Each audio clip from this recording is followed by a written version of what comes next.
Muling pinatunayan ni Maha Salvador ang kanyang matibay na ugnayan sa ABS-CBN matapos siyang maging bahagi ng opening production ng naganap na ABS-CBN Christmas Special 2025. Agad na ikinatuwa ng mga manonood ang kanyang paglabas sa nasabing engrandeng selebrasyon na nagsilbing patunay na tuloy-tuloy pa rin ang kanyang pagiging kapamilya.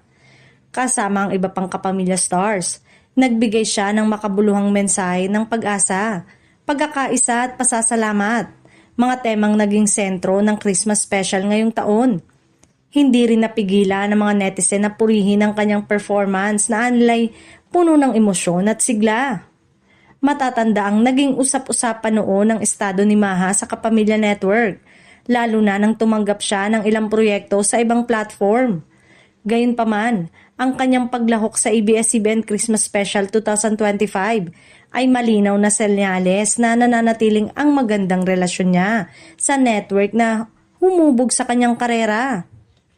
Ayon sa ilang tagahanga, espesyal ang naging paglabas ni Maha dahil bihira siyang makita sa ganitong kalaking kapamilya event nitong mga nakaraang taon.